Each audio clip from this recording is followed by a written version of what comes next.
remember I got asked this question a few years ago. What is mindfulness?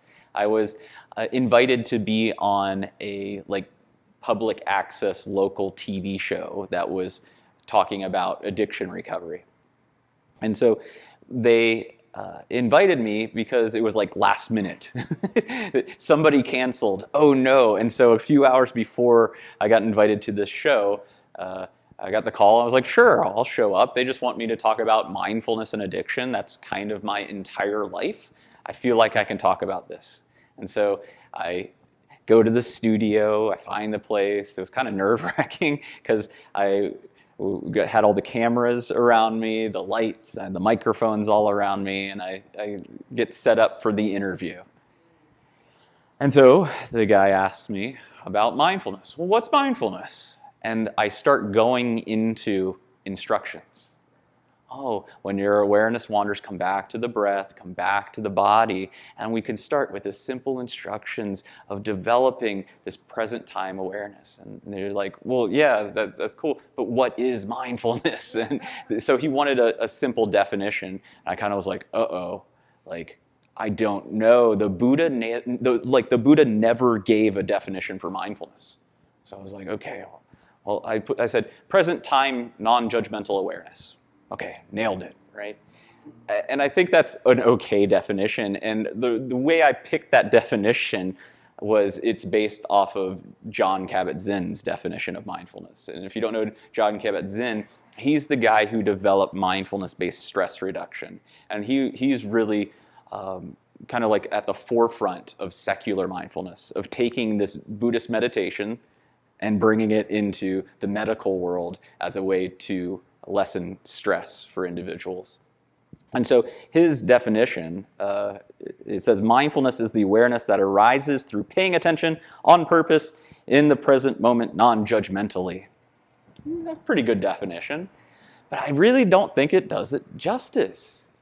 We have to define things in words to have some sense of understanding, but it's almost kind of a bummer that we have to do this to mindfulness. Because describing mindfulness in a simple definition is like describing what love is in a simple definition, like falling in love in a simple definition. It's like, well, what's falling in love? What are you going to do? You're going to describe the experience. Oh yeah, you get flutters in the heart, and it feels like you're on a roller coaster, but it's also kind of fun too, and this and that, so that's what mindfulness is. It's like this experience that you go through like you're falling in love. And so while I'm up here to teach mindfulness, my first Dharma teacher says, I don't know why you try to teach mindfulness. You can't teach mindfulness. And to a certain degree, that's true. Anything I say up here is a motivation for you to see for yourself what mindfulness is. And so what I want to do is go over maybe some methods that you can see what mindfulness is for yourself, and with a sense of understanding, none of these explanations will do it complete justice. These are all invitations for you to see for yourself what this beautiful practice of mindfulness is. And so what I want to go over is the first one that is a rather popular way to view mindfulness as present time awareness. That we develop this agency to bring our awareness back to this present time experience anytime it wanders into the stories of the past and future. Let's come back to the present. So I want to spend some time going over that. And then I'm going to want to go over really looking at the investigative awareness of mindfulness, how it develops into insight practice, that we can get this deep experiential knowledge from mindfulness. And then I'm going to go over the discerning awareness of mindfulness, where we develop a choice on what thoughts to follow and what thoughts to not follow. So, mindfulness as present time awareness. And if you go to any meditation, this is really where we tend to start. Not even mindfulness, but really any meditation. You're going to get instructions. As you breathe in, know you're breathing in, and as you breathe in, or breathe out, know you're breathing out. And then as the mind wanders, come back to the breath. And so in this simple awareness of training the mind to stay put, you pick a chosen object, most oftenly the breath, but it could be the body, it can be sounds, it could just be this one object. And then, as the mind wanders, just come back. What a relief, though. When you develop this power to just bring the mind back, it has a way of bringing us relief of choice, to train our awareness to stay with a chosen object. And so as the mind may be hurling thoughts that are just not helpful right now, you can go, back to the breath. Y'all feel that? Just finding a home in the breath, and it's there for you anytime you need it. And I like to bring in this sense of like appreciation to the breath. That Ajahn Brahm, I love him, he talks about this breath as like a beautiful breath. That it's like an old friend. It's been there your whole life. And it's always going to be there for you.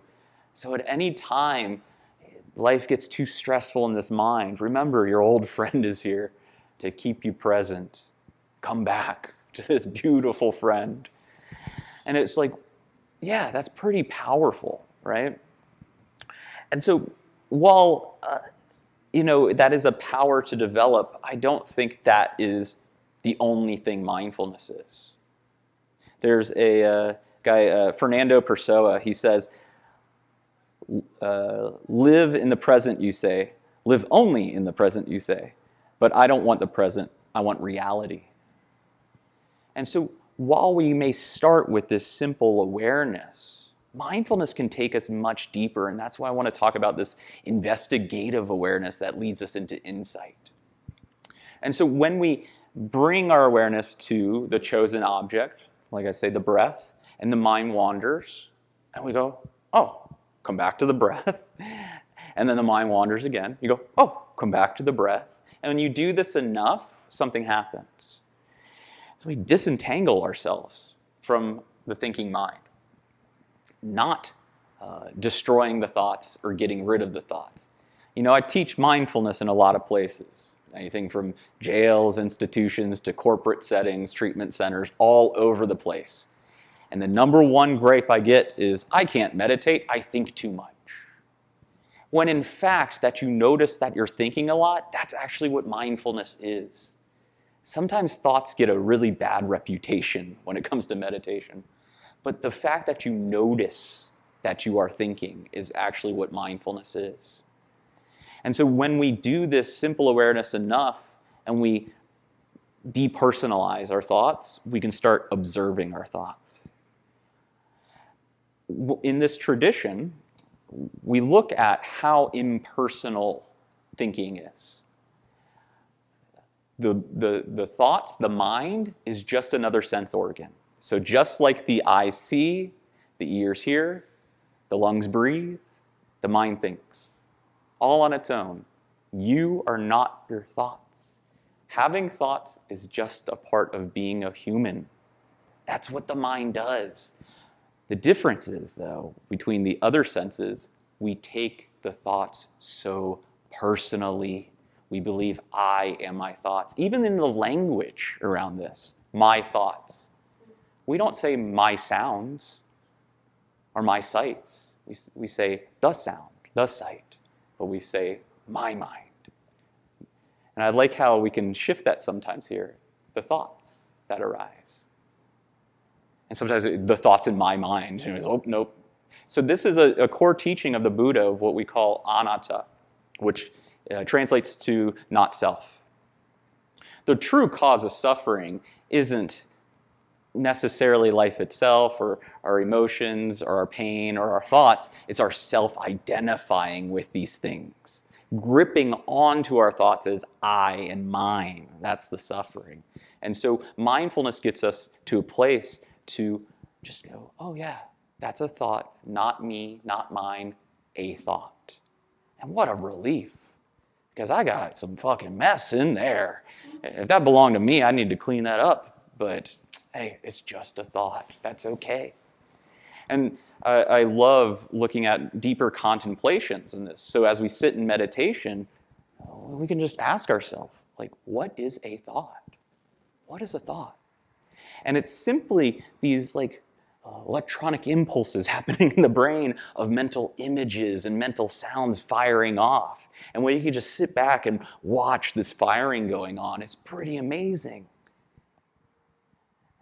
And I'm always going to point back to Menindraji. Menindraji he was a Burmese teacher in the insight tradition. And I love his quote. He says, "A thought of your mother is not your mother, it's a thought. A thought of your mother is not your mother, it's a thought." And so we may be meditating, and the thought of a mother, your mother, comes up. Resentment shows up. Oh, I can't believe my mom said that. I can't believe she did that. Oh, my mom needs to do this and that. That's just a thought. Simply a thought. Nothing more, nothing less.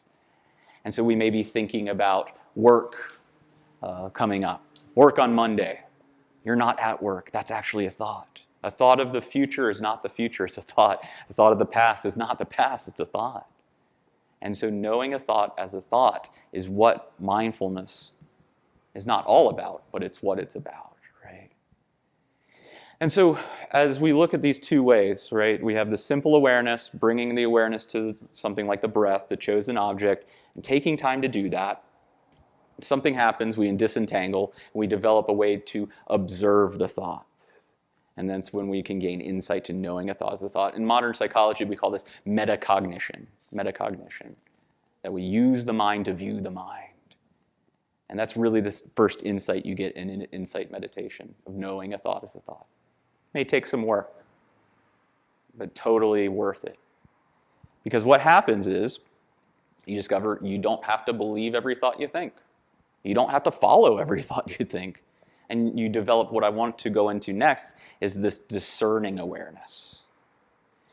And so the Buddha, while he never gave a simple definition for mindfulness, he gave us a pretty solid promise.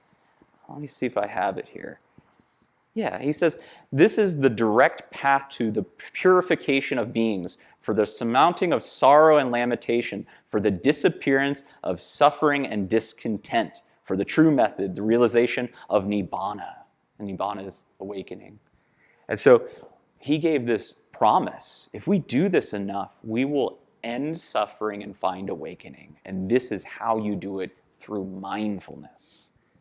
And so, as we enter in this discerning awareness, we can look at a thought and know whether I should follow that thought or not. Because suffering is mind-made. That while life has pain all through it, we turn it into suffering real quick through our mental processes. While life has pleasure all through it, we turn that into the suffering of craving through our mental processes. So it's not life itself that dictates our suffering or happiness, but our internal processes. So mindfulness gives us a method to know which thoughts to follow and which thoughts to not follow. And this is what we call discernment. And so you may hear this word discernment, and then you heard me say earlier that mindfulness is non-judgmental, right? Well, because there's a difference between discernment and judgment. Judgment is very personal, right? I am a bad person for having this craving in my mind, or I am a bad person for having this hate in my mind. Like I said, it's impersonal that hate arises. It's impersonal that craving arises. So discern, is that a thought I want to follow or not? And in the Satipatthana Sutta, the discourse on the 4 foundations of mindfulness, in the 3rd foundation of mindfulness, we're given mindfulness of the mind. And what we do is observe the attitude of the mind. And the specific 3 things the Buddha asked us to look out for that may be dangerous are what he calls these 3 poisons. And the 3 poisons are greed, hatred, and delusion. Boom, boom, boom. Kind of scary, right? Those are some heavy words. Greed. Oh my gosh. Does greed ever enter your mind? I don't know. Greed may be a strong word, but all the manifestations of greed, right? Craving, overly wanting, that leaning in. It's this kind of like my sense of well-being is reliant on something being here that isn't here. That we withhold our own sense of well-being until I have, right? And I think to a certain degree, it's much different than a wholesome desire. That we do have desires in life, and hopes and dreams, those are wonderful. But is your sense of well-being reliant on your hopes and dreams being here right now? That's what greed is, this impatience, craving, grasping. So keep an eye on that greed, because that's the one that's going to dictate our suffering. So discerning as that anticipation arises, craving arises. And it's like, I see you, greed. Not going to follow you. And then hatred. Ooh, hatred, large word, big word. Sometimes in my mind, hatred is a very appropriate word. That drama of that word hatred is very real in my mind. But hatred could be something so subtle as just annoyance. Hatred could be this method of feeling my sense of well-being is reliant on something being gone. I need to get rid of this in order to be okay. I need to banish this and destroy this and push out this thing. And so that's the manifestation of hatred in all of its forms. Anything from, that drama of hatred to the subtlety of annoyance. I don't want to be here. I don't want to do this. It shouldn't be this way. There's hatred. I see you. Maybe I try something else. And then the third one of these poisons that we discern in mindfulness is delusion. So in the Satipatthana it says, no one hatred is present, and when it's not present, no one greed's present when it's not present, no one delusion is present, and when it's not present. Well, I'm deluded. How am I supposed to know when it's present or not? And so what this is delusion in this method is when we're talking about when we are overly self-identifying with our thoughts. When we're taking what's happening in our internal experience very personal. And so when you notice, wow, I'm really taking that thought personally. I'm really believing I am my thoughts. Note, that's a deluded thought, confused thought. I'm mistaken right now. That thought is not me. It's not mine. It's not I. It's a thought. And so that's the delusion we look at when we overly self-identify with our internal processes. It's just part of having a human body. And so all of these so-called poisons, greed, hatred, delusion, are part of having a human body. So these bodies are set up for survival, not happiness. So mindfulness is the hack to live beyond survival and end suffering. So these poisons will show up, greed, hatred, and ignorance. And so mindfulness is all about seeing it. I see you. And then when we start seeing these things, we can also see when they're not present too. And we're invited in mindfulness to know when the mind isn't in hater mode. Do you ever do that? Do you ever go, wow, my mind isn't hating anything right now? Pretty cool, right? My mind isn't craving anything right now. And this is really in the traditional teachings what we're asked to do. Oh, yeah. Not hating. And so having that discernment to know that's the cause of suffering. How this mind, this human mind naturally goes to those things. Seeing it, knowing it as a thought, and being weary of following that thought. And to a certain degree, I think mindfulness has a way of cultivating and lifting up certain wholesome thoughts. So, I saw hatred arise. I'm pretty sure hatred's still here. What else are my options? Well, try compassion. When greed arises, we'll try generosity. When delusion arises, try clarity. So, examples. So, when I first started meditating, it was at a very, strict setting. It was in a Zen setting that I was meditating with monks and nuns and not a lot of me's there. So I want to make sure I was okay, I'm doing everything properly. And my body was very much not used to sitting like this. And so much of my meditation was just sitting in extreme pain. I got to tell you, there was a lot of value of just sitting with extreme pain, because it wasn't my pain that was my suffering, it was the relationship to the pain. And so if I watch my mind just go like, this is so stupid, ring the bell, ring the bell, ring the fucking bell. You know, it's like, whoa, I'm suffering in this moment. So maybe I shouldn't follow that thought. Maybe I just come back to this pain and be like, yeah, you're in pain, body. I feel you. It's okay. I care about you, pain. Let's sit here, pain. Let's just be here, pain. And it's a much different experience. And so this is what we're trying to develop in this practice, a peace with. And peace isn't the absence of pain, necessarily. Sometimes it is. But you can be at peace with the pain. And when you develop a peace with the pain in your leg, pain in your knee, pain in your foot, you develop a peace with the pain in the world. And then we start acting in a different way. We start living in a different way. And we start affecting the world in a different way. And so just by simply being discerning of your mind and finding peace with whatever arises in your internal experience, we become very effective people for positive change out there in the world. So it's a very noble practice to discern which thoughts are helpful or not. What's up, y'all? Reverend Mikey Noechel here from Wild Heart Meditation Center in Nashville, Tennessee. Thanks for checking us out. Do me a favor, please like and subscribe. And if you feel moved to leave a donation, you can do so at wildheartmeditationcenter.org or the Venmo link in the description. Peace and love.